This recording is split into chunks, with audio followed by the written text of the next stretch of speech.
მოგესალმებით მეგობრებო, ეს არის არალეგიტიმური პოდკასტის პირველი ეპიზოდი. შეიძლება ჩაითვალოს საპილოტო ვერსია. და ჩვენი მთავარი თემა ყოველთვის ყველა გამოშვებაში იქნება პოლიტიკა და ის რაც ხდება ჩვენს თავს. ნახოთ როგორ გამოგვივა, როგორ წავა, გამოიწერეთ არხი და ლაიქეთ და ჩვენ შევეცდებით მოგვაწვავოთ ის რეალობა, რომელიც ჩვენს ირგვლივ ხდება. ასევე ყველა ადამიანს, რომელსაც ექნება სურვილი ჩვენთან დიალოგის, შეუძლია დააფიქსიროს თავისი აზრი კომენტარებში, შეუძლია გვითხრას, რომ ჩვენ ვსდებით და კი ბატონო, მობრძანდით, ვისაუბროთ იმაზე, რაზეც ვსდებით და შეუძლია ასევე კომენტარებში გვითხრას, რომ ჩვენ მართლები ვართ და ვისაუბროთ იმაზე, თუ რაში ვართ მართლები ამ ჩვენს პოდკასტში, არა მარტო. რა თქმა უნდა, ჯასახ კრიტიკულ აზრს ჩვენ ყოველთვის მოვისწავლეთ. ამიტომ ყველას ვეპატიჟებით, ჩვენთან ყოველთვის არის მათთვის ადგილი ჩვენ პოდკასტში. პირველ რიგში, დემეტრე, როგორ ხარ? როგორ მიდის საქმეები, ვიცი რომ ეხა ემზადები სპექტაკლისთვის. ადში არის ჩანიშნული სპექტაკლი. მაინტერესებს როგორ მიდის ყველაფერი, როგორ მიდის რეპეტიციები. პრემიერა არის 10 ივლისს ჩანიშნული, ჩვენ ვითამაშეთ მერიან სველი იასამანი, რომელიც არის აფხაზეთის ომზე, გაიმართება დერთიებით ბარში და შეგიძლიათ მოგზავნოთ ჩვენ სპექტაკლზე. და რეალურად ეგ ყველაფერი არის იმაზე, რაც დღეს ხდება საქართველოში. და რაზეც ვაპირებთ, რომ ვისაუბროთ ჩვენს პოდკასტში. შეერაშვები როგორ ხარ მათ? კარგად, ბოლო მოვლენებს თუ გადავავლებ თვალს, არ შეიძლება ითქვას, რომ არც ისე კარგად. თუმცა, დღეს მაგისთვის ვართ ორნივე აქ, რომ განვიხილოთ ეგ საკითხები. კი ბატონო. ამიტომ მინდა რომ პირველი რასაც შეგეკითხები არის ის, რომ რას ფიქრობ საგამოძიებო კომისიაზე, იმიტომ რომ მინდა რომ პირველი მაინც ძალიან აქტუალური თემა ეს საგამოძიებო კომისია, რომელიც არც თუ ისე დიდი ხნის წინ ჩამოაყალიბეს და არ მინდა რომ გაბატონ თეატრო ლუკიანს ვაწყენინო, ამიტომ ვიწყებ კონკრეტულად მისით და მაინტერესებს, რას ფიქრობ საგამოძიებო კომისიაზე იმ რეპრესიებზე, რაც მიმდინარეობს ბოლო ხნის განმავლობაში. საგამოძიებო კომისიას რაც შეეხება. ძალიან საინტერესო თემა იქ მათე, კარგად დაიწყე. თუ დავიწყებთ თავიდან ამ ყველაფერს. მე მაქვს მთავრობასთან კითხვები, რომელიც ბევრ ადამიანს არ უჩნდება. სამწუხაროდ. ეს კითხვები არ უჩნდება ჩვენს თანამოქალაქეებს. მაგალითად, პირველი კითხვა ის, რომ 2025 წელია, ხო?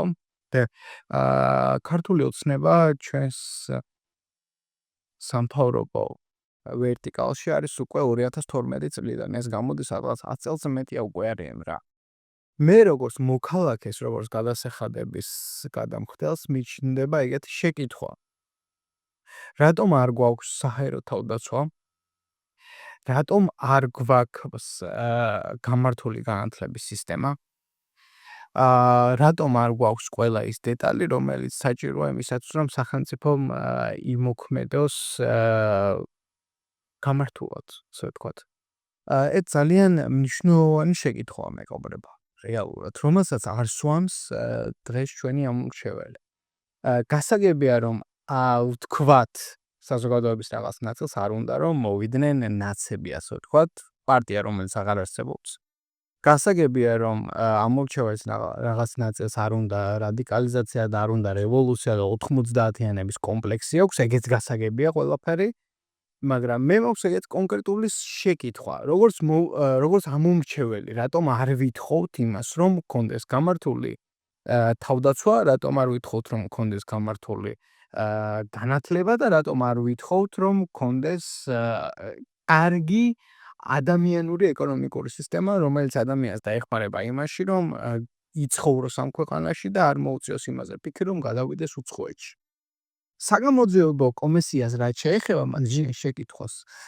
საგამოძიებო კომისია ჩემთვის არის უბრალოდ ცირკი.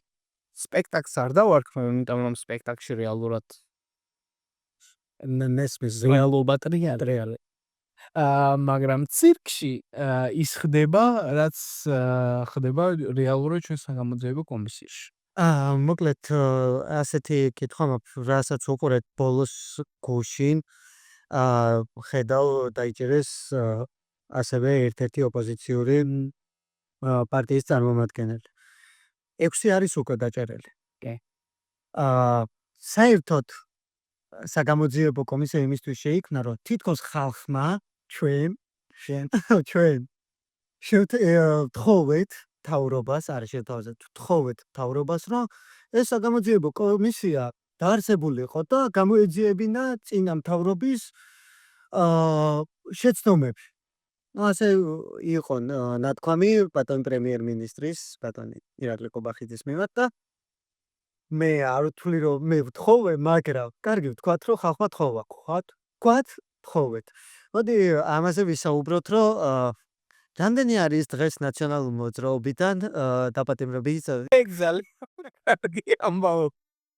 იმიტომ რომ რეალურად ნომინალურად რო ავიღოთ ნაციონალური მოძრაობა, პარტია ნაციონალური მოძრაობიდან არავინ არ არის დაკავებული. მიუხედავად იმისა, რომ მთავრობა როცა ამ კომისიას ქმნიდა, იქადნებოდა, რომ გაუქმებდა ნაციონალურ მოძრაობას. ლაშაძეს ვაშადია იგი აღმაშენებელი სტრატეგია აღმაშენებლიდან არის. კი ბატონო. კი, მაგრამ ვთქვათ. კარგი, მაშინ მოდი ასე მივყვეთ. 2012 წელს, როდესაც ქართული ოსმია მოვიდა საქართველოს სახელმწიფო სათავეში, მოხდა ისე, რომ ხალხი თხოვდა, რომ სამართლიანობა აღადგინეთო. იყო მოგახსოვს, რომ აღადგინეთ სამართლიანობა, საჭიროა რომ სამართლიანობა იყოს ქვეყანაში, მაგრამ საბოლოო ჯამში მივედით იქამდე, რომ 2025 წლამდე გაიწელა სამართლიანობის ძიება და 2025 წელს ეს იქცა ჩვეულებრივ ცირკად, როცა ერთი ადამიანი, თეატოლოგიანი იბარებს სხვა ოპოზიციური პარტიების წარმომადგენლებს და რაღაც დაკითხვას უწყობს. ყველაზე გასაკვირი არის იცი, ანუ ეხლა ზუსტად რასაც საუბრობდი, რომ ნაციონალური მოძრაობის გამო შეიქმნა ეს კომისია, თუმცა ყველა ოპოზიციური პარტიიდან წევრები დაიჭირეს გარდა ნაციონალური მოძრაობის. აი, ნუ ექსისულელი არ უნდა. მაგრამ მოდი ამას ყველაფერს თავი დავანებოთ, გასაგებია, ნუ იჭერენ. არის ის, რომ არ მიდიან, იმიტომ რომ არალეგიტიმურად ცნობენ და არც ეხდიან ჯარიმას. ნუ რაღაც კუთხით ჭყალებში ვთქვათ ის, რომ სახელმწიფო აქვს იმის ლეგიტიმაცია, რომ ჯარიმის არ გადახდის დროს დაიჭიროს. ეს კონსტიტუციურად გაწერილი. კი ბატონო. და რაღაცნაირად ამ ბერკეტს იხენებენ.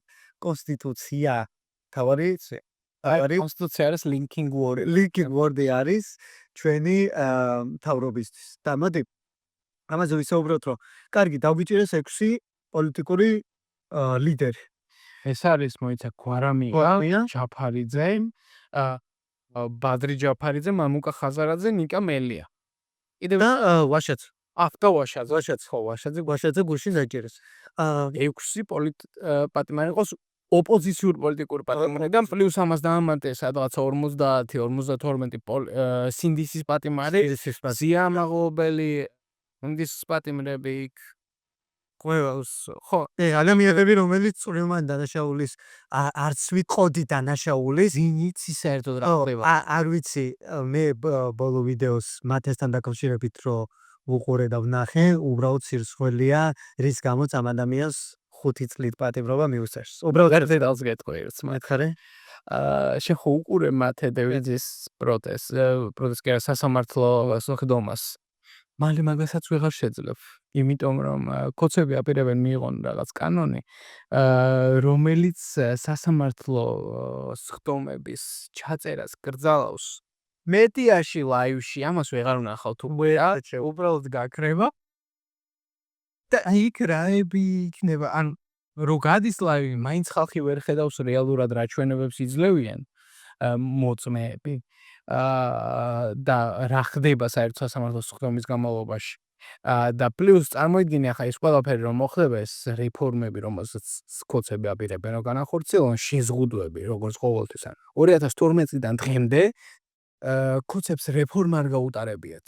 პრინციპი ბოლო პერიოდში რო გადაავლო თვალი რა, ბოლო მოვლენების, აი კობახიძის განცხადების, ჩემი ისიც, რომ ანუ ხო და აი მაგაშია თემა. ნახე, კობახიძის ბოლო განცხადების მერე მანამდეც დიდად არ დაფრინავდნენ რეფორმები, თუმცა კობახიძის ბოლო განცხადების მერე ოცნების ყველა კანონპროექტს რო გადაავლო თვალი, რასაც აკეთებენ პარლამენტში, ემსახურება იმას, რომ მმართველი პარტიის ძალაუფლება გაამყარონ.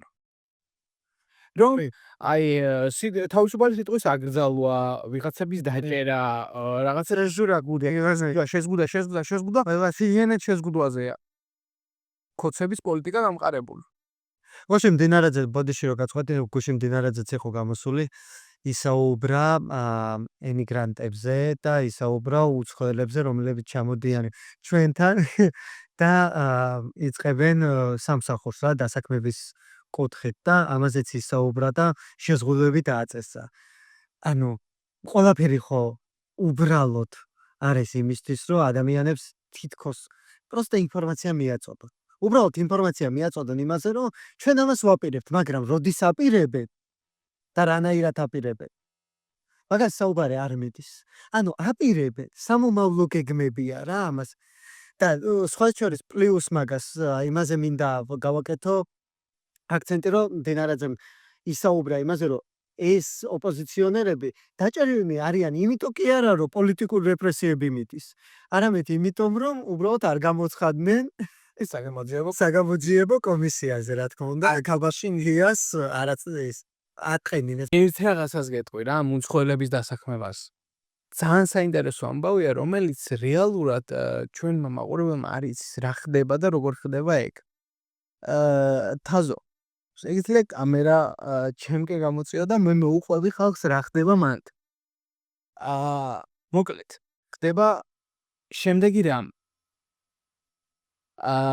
ჩამოდიან რუსეთიდან, ბელარუსიდან კომპანიები, ბელარუსი და რუსეთი მთავარი არის.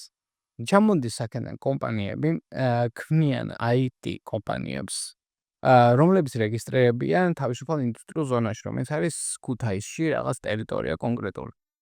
თიზი ქვია ეგრეთ წოდებული. აქ ისე რეგისტრირდებიან, რომ გადასახადის გადახდა არ უწევთ, იმიტომ რომ იმპორტი ხდება ქვეყნიდან რაღაც წარმოებული პროდუქტის. პრობლემა ის არის, რომ ეს ტიპები ქმნიან თავისუფალ ინდუსტრიულ ზონაში თავის სივრცეებს, სადაც ქმნიან ბიზნესებს და რეალურად მათი შექმნილი პროდუქცია გადის იმპორტში და ამ იმპორტის შედეგად ხდება ის, რომ გადასახადებს არ იხდიან. შედეგად ვიღებთ უამრავ რუსულ და ბელარუსულ კომპანიებს, რომლებიც ფუძნდება საქართველოში. მათი თანამშრომლები არ ფორმდებიან როგორც თანამშრომლები, მიიღებენ ძალიან მაღალ ხელფასებს და იხდიან მხოლოდ 1% შემოსავლისა. ამ 1%-ს იხდიან ხაზინაში, კი ბატონო, მაგრამ უფრო მეტის გადახდა შეეძლოთ და ქართველები, რომლებიც მუშაობენ სხვადასხვა კომპანიებში, ეს იქნება, რა ვიცი, Evolution-ი, Nikora, სხვადასხვა კომპანიები, მოკლედ არ დავასახელებ კონკრეტულად. სხვადასხვა კომპანიებში იწყებენ საქმიანობას და იხდიან ძალიან დიდ პროცენტებს გადასახადებში. მაშინ როცა რუსი და ბელარუსი IT სპეციალისტები, რომლებსაც აქვთ ისედაც ძალიან მაღალი შემოსავალი, იხდიან მხოლოდ 1%-ს. და ეს ყველაფერი, რასაც მდინარაძე საუბრობს, მხოლოდ იმის გამო, რომ ვიღაცამ TikTok-ი გავრცელა, იმის გამო, რომ ვიღაც ინდოელი გოგო დაიჭირა და ხინტალი მოქონდა ცეპოფნით და მზელოფნის გამო. ეს კი უაუცე ვთქვათ. ამის გამო, რომ პოპულისტური გადაწყვეტილება მიიღო, რომ მოდი აუგრძალოთ ახლა ეს და ინდოელებმა და პაკისტანელებმა არ უნდა იმუშაონ და რაღაც ეგეთი მარაზმები, რეალურად ხდება ისე, რომ რუსი და ბელარუსი სლავური წარმოშობის IT სპეციალისტები, რომლებიც მრავლად არიან, აკეთებენ ძალიან ბევრ ფულს და ხაზინაში იხდიან ძალიან ცოტას.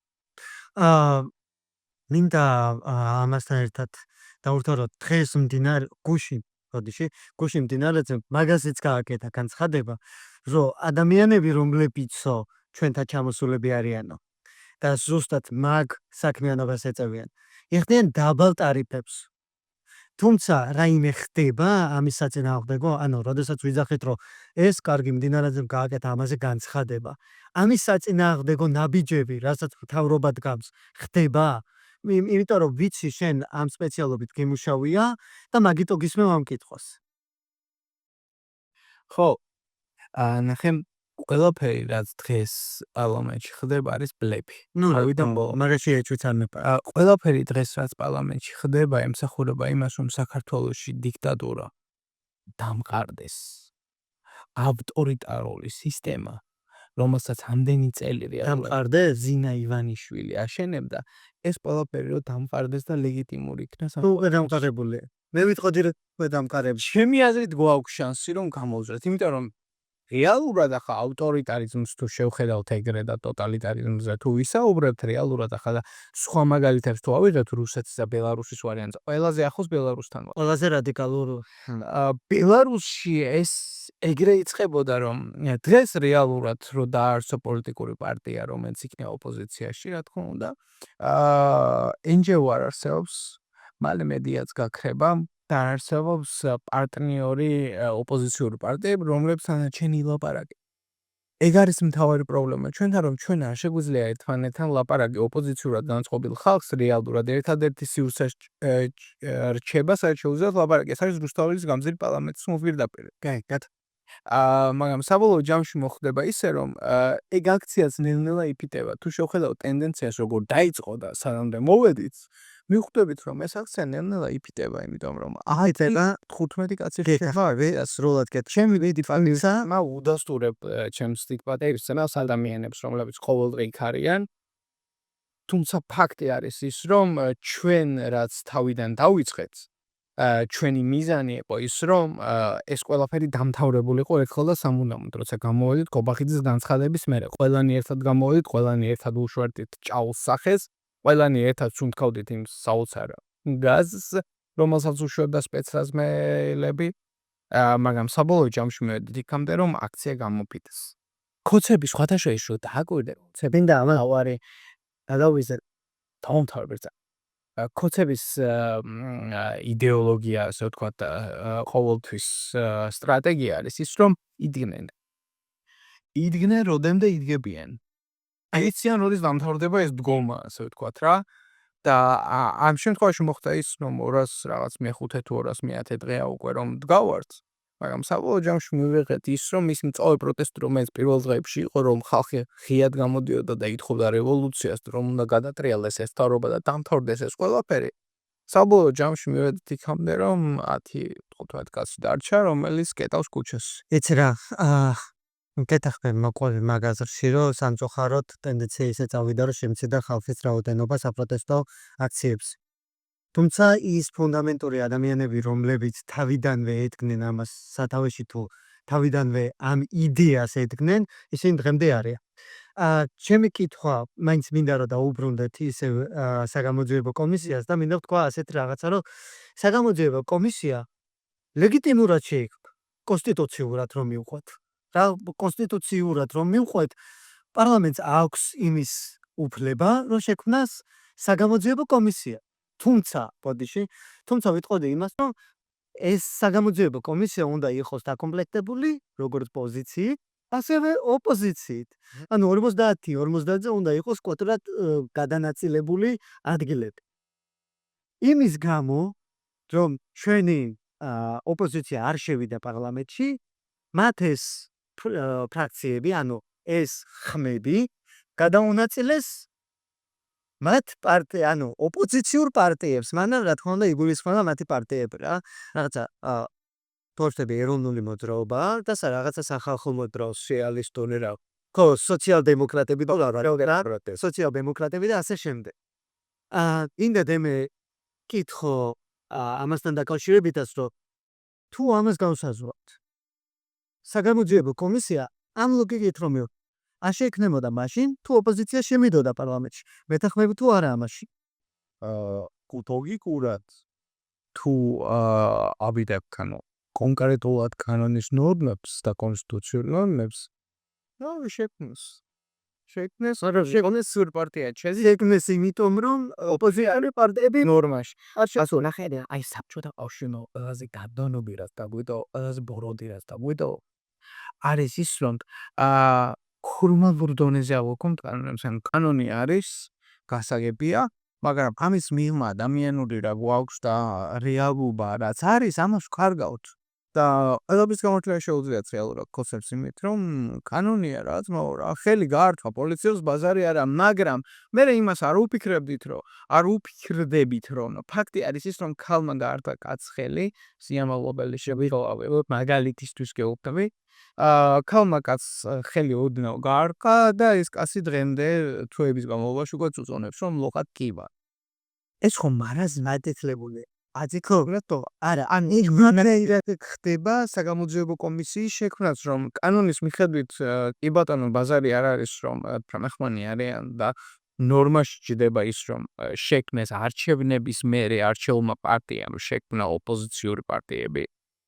ეს ყველაფერი გასწავლიან ჩვეულებრივად რაღაც კრემლისტურ თემას, რომ კრემლშიც ეგრე არის, რაგონი რუსეთში არ არის ოპოზიცია, რაგონია როგორ გეკადრება. რუსეთში არსებობს ოპოზიცია, რომელიც ის პარლამენტში და უბრალოდ არ ვიცი, კითხობს ომს. ერთადერთი ოპოზიციური პარტია, რომელიც რუსეთში არსებობს, არის ქართლ-ბოძულეს ერქვა რუს პოლიტიკოს.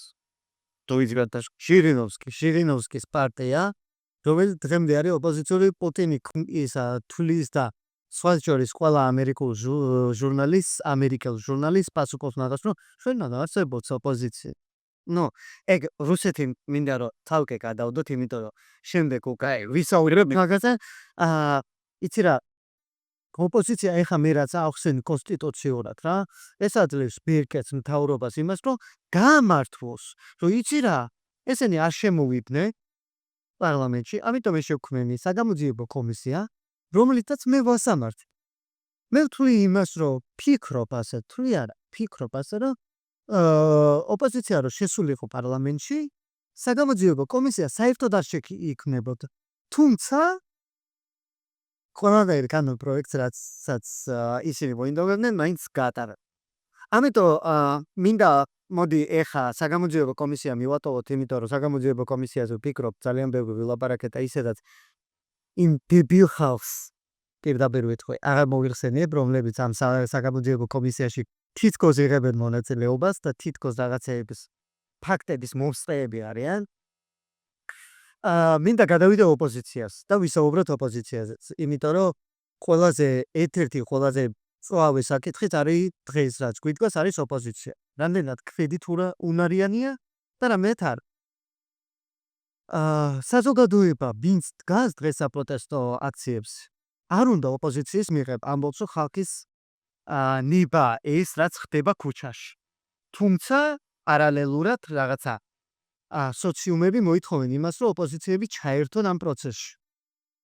მაგრამ ხედავთ იმას, რომ ნაცმოძრაობა არავის არ უნდა, ახალი იგივე ნაცმოძრაობა, ლელო ისევ იგივე სისტემაში დაბრუნება, ანუ ბიზნესმენი მართავს სახელმწიფოს ოლიგარქით, ხო, მეორე ოლიგარქით და კონსერვატორ ოლიგარქით, ლიბერალი ოლიგარქით, როგორც ისე კონსერვატორი რა და ლიბერალიც ჩემი აზრით ისეთი ნათქვამია და პლუს გირჩი, რომელსაც ყველა ძალიან ადებულად უყურებს და ამორჩევლების რაოდენობა даже პარლამენტშიც ვერ შევიდნენ, რაც ხო ხედავ.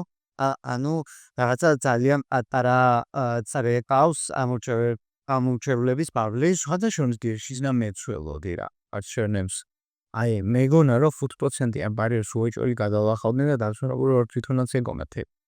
მაგრამ საბოლოო ჯამში იქამდე მივიდა ეს ყველაფერი, რომ რაღაც აბიჟნიკების პარტია იქცა, რომ დაგრუზულები არიან, რომ ვიღაცამ ხმა არ მისცა, არ შეგროთა 5%-ზე მეტი არა და მე ჩვენ ხო ყველაფერს ვენთეს გვიდო და მიტო.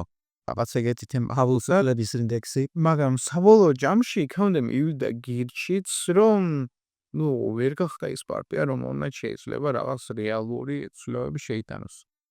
მიუხედავად იმისა, რომ პირველი არჩევნების მერე თავისი ის საიმაღლეს რეიტინგი და რაღაც არხი შექმნეს გამითარგმნენ დემსლაბარაკო მეხალთა დაასნაირენ ბუნამდე ვერ მიიღო.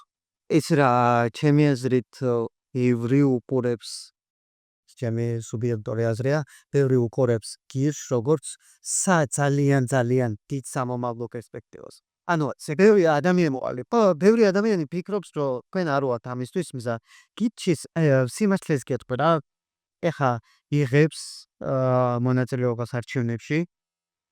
ლეონიუმ ჩატარდება თუ არა მათგან. ნუ ხო, მაგრამ იმდენ პატია ელებს უკვე მონაწილეობას იდეებია.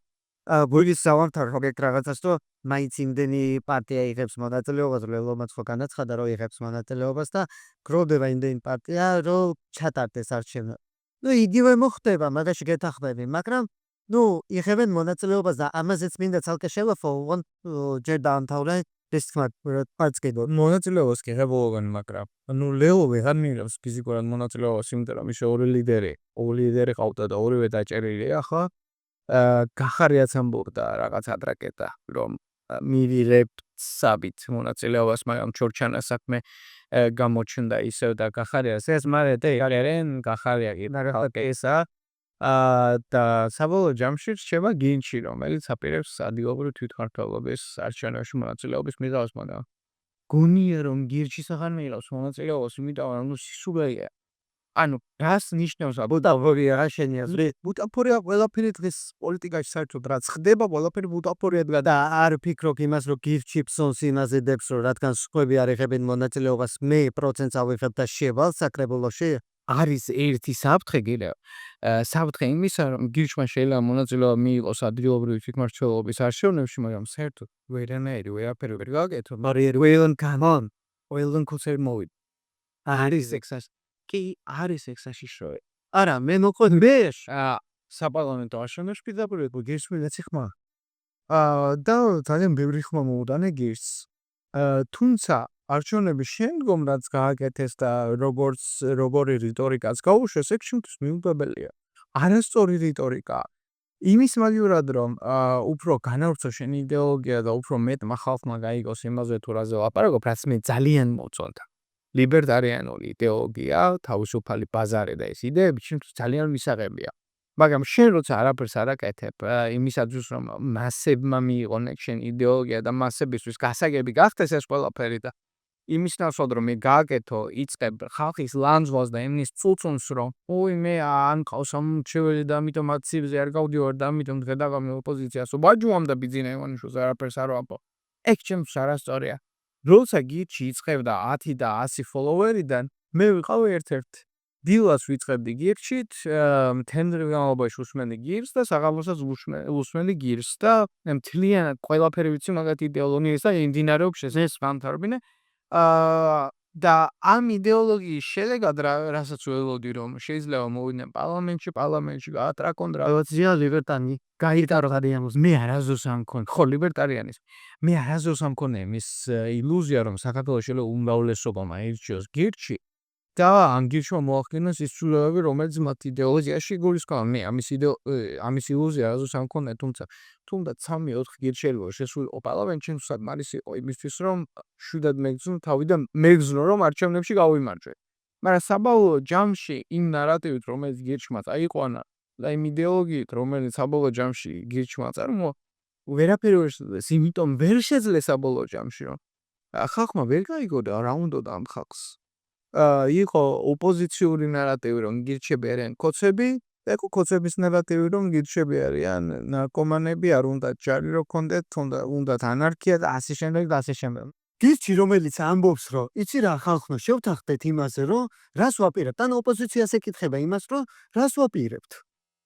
და პასუხი არც ოპოზიციიდან არის, იმიტომ რომ ისინი ვერ თანხმდებიან რაღაც საკითხებზე, კონკრეტულ საკითხებზე, თუმცა ეხა კალბადონ სალომე ზურაბიშვილის ის რაც იყო კონტრაქტი საერთო ოპოზიციის რომ შეჯამებული იყვნენ რაღაცა კონკრეტულ საკითხებზე და მასე გაყოლოდნენ პოლიტიკურ გზებს და არც იმას ამბობენ რომ ჩვენ რას ვაპირებთ. ანუ თუ ეს მოხდა ჩვენ რას ვაპირებთ, ანუ ხალხს გვეკითხება და ხალხს ჩვენ ამაზე პასუხი არ გვაქვს, ჩვენ მაგიტო ვაძლევთ მათ ლეგიტიმაციას, რომ მათ იცოდნენ ამაზე პასუხი. ასეთი კითხვა მაქვს შენთან. ოპოზიცია მე ჩემ სუბიექტურასაც გაგიზიარებ და მაინტერესებს შენი აზრიც. რომ ადამიანები, რომლებიც ოპოზიციონერები, რომლებიც ამბობენ, რომ შიდომიანად ეს ყველაფერი განვახორციელოთ და ჩვენ გვაქვს იმის იმედი, რომ ჩვენ ამას დავამხობთ არჩევნების გზით თუ რაღაცა შიდობიანი გზით, არა აქვს მნიშვნელობა რას გულისხმობენ ამ შიდობიანი გზით.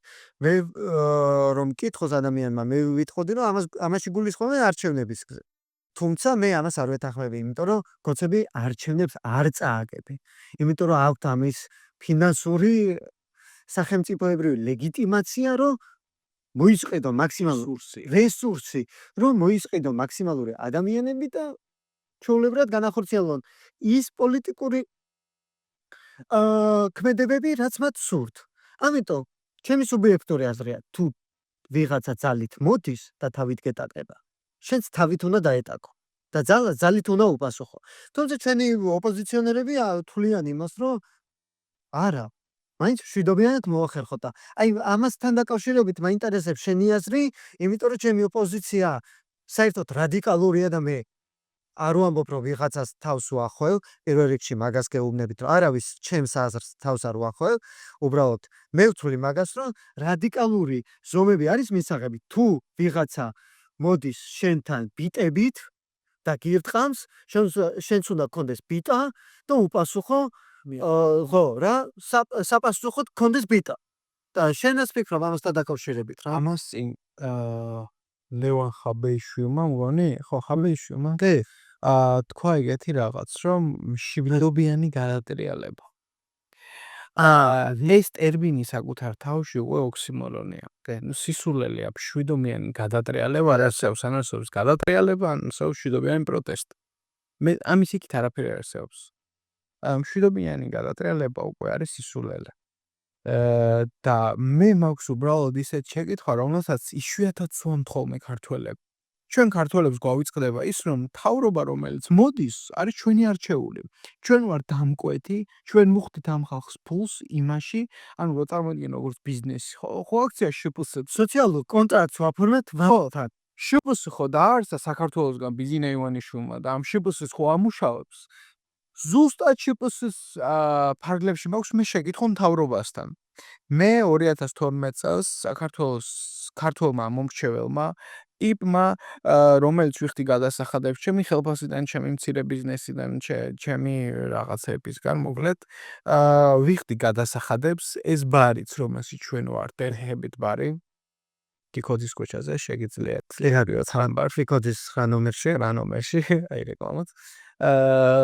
კიქოძის 9 ნომერში ერთებით ბარი, ეს ბარიც იხდის გადასახადებს და ჩვენ გვაქვს ეგეთი შეკითხვა. გადასახადებს ვიხდით, მუშაობთ, ხმა მივეცით 2012 წელს თქვათ იმას, რომ ნაციონალური მოძრაობის რეჟიმი დამთავრებული იყო და მოიღული იყო ახალი იმედი, ხო? საბოლოო ჯამში გვაქვს ეგეთი კითხვა. დღეს ამდენი წლის მერე რატომ არ გვაქვს განვითარებული ეკონომიკა? რატომ არ გვაქვს მაღალი ხელფასები? რატომ არ ვართ წინ წაწეული ევროკავშირთან ინტეგრირების თემაში? რატომ არ ვართ წინ წაწეული ნატოში ინტეგრირების თემაში? რატომ არ ვართ უფრო დაცულები? რატომ არ გვაქვს კითხვაზე პასუხი, რომ დაგბომბოს რუსეთმა, ამერიკამ თუ გინდა, ირანმა თუ გინდა ევროპის ქვეყნებმა, რომ დაგბომბოს ვიღაცამ ბალისტიკური რაკეტები რო ისროლოს ჩვენკენ? რატომ არ გვაქვს საჰაერო თავდაცვა? რატომ არ გვაქვს განვითარებული მეცნიერება და განათლება? რატომ არ გვაქვს ეკონომიკა უფრო მაღალ დონეზე, რომ სტუდენტი არ იყოს იძულებული, რომ იმისათვის, რომ გადაიხადოს თავისი სწავლების აბაზური, იმუშაოს სადღაც რომელიღაცა სუპერმარკეტში თუ ირთავად და კონსულტანტად?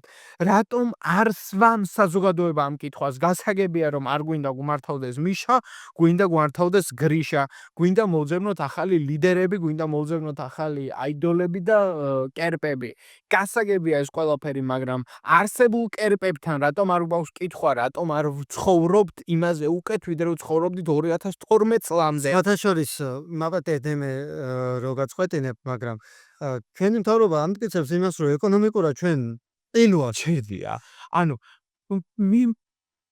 კიცი დააყოვე.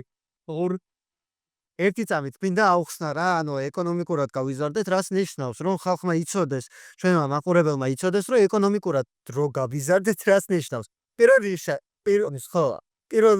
რიგში რას ნიშნავს ეკონომიკური ზრდა. ისეთი მაჩვენებელი, როგორიც ჩვენ გვაქვს, აქვს აფრიკის რამოდენიმე ქვეყანასაც. ჩემ დასასრულელია ეს ერთი წოთა არსებობს. ეკონომიკური ზრდა გულისხმობს მათთვის იმას, რომ იბეჭდება უფრო მეტი ფული. ეროვნული ბანკი უფრო მეტ ფულს ბეჭდავს. რისთვის ბეჭდავს ეკონომიკისა ეროვნული ბანკი? რომ ლარი იქცეს რუპიად. რა თქმა უნდა და პლუს მაგას იმისთვის, რომ ეს ყველაფერი დაბეჭდილი ფული მოხმარდეს პარლამენტს. რავი, შენ ხმარდება, ან მე ხმარდება 15,000 ლარი არც მე არ მაქვს ხელფასი სამწუხაროდ.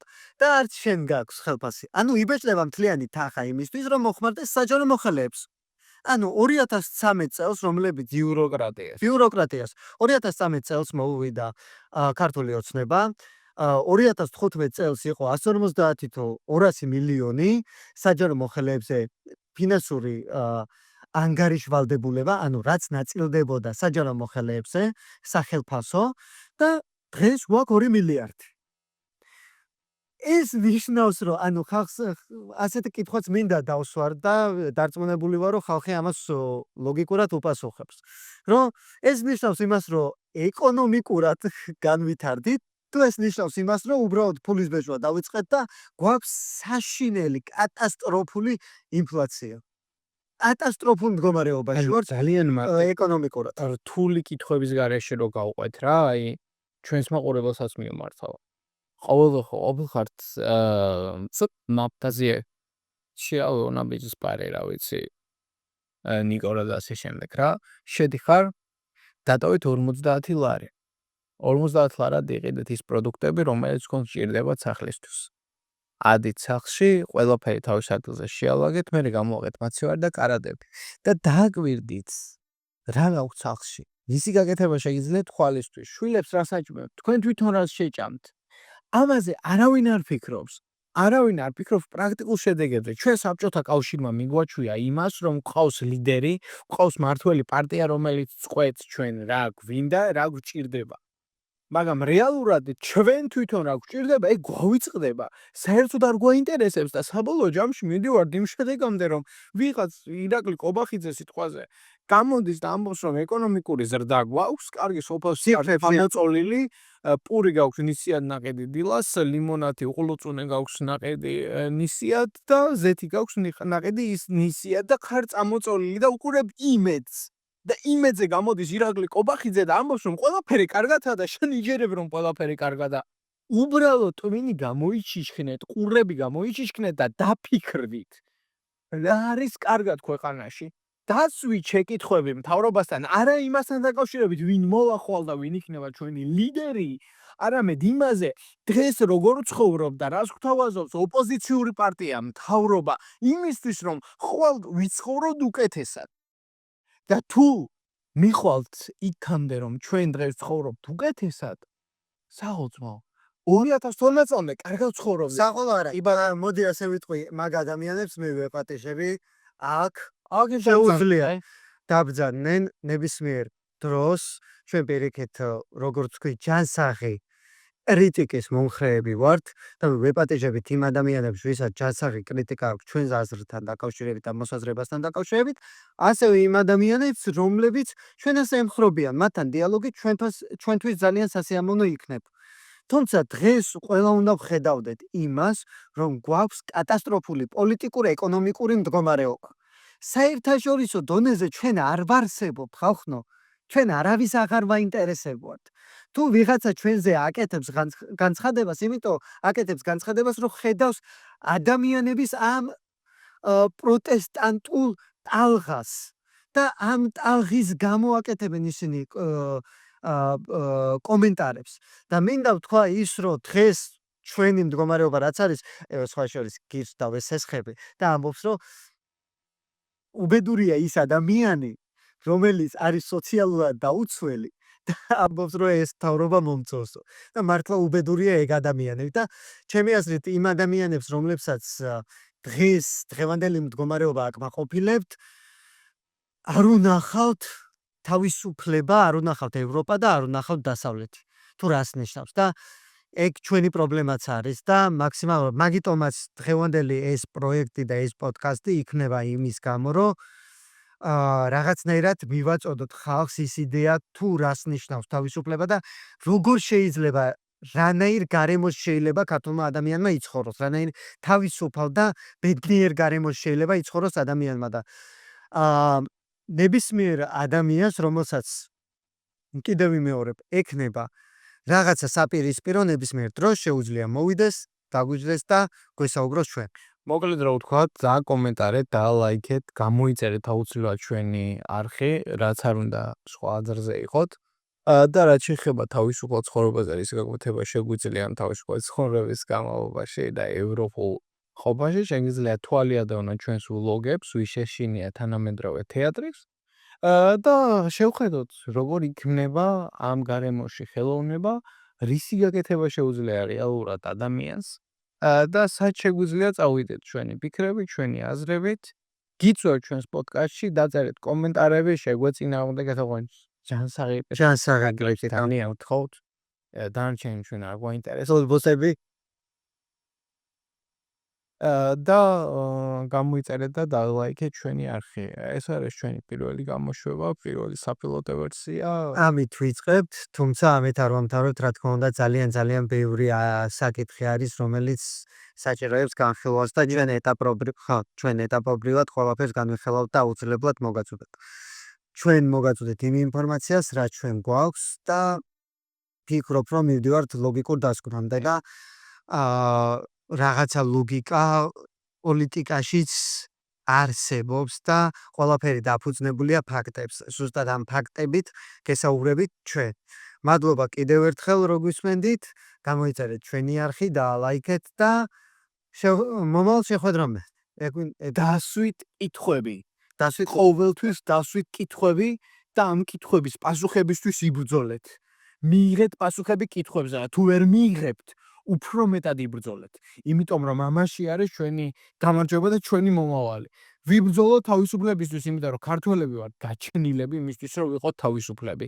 ვეფხისტყაოსნის, დავითიანის და სიბრძნეს იცრუისას და გამსახურდიას პატრონიერი არ შეიძლება იყოს რაღაც ჩარჩოებში ჩაკეტილი. გავთავისუფლდეთ, გამოიწერეთ არხი და ლაიქეთ ჩვენი ვიდეოები. გაპოცეთ ყველას. მადლობა უღრმეს. აბა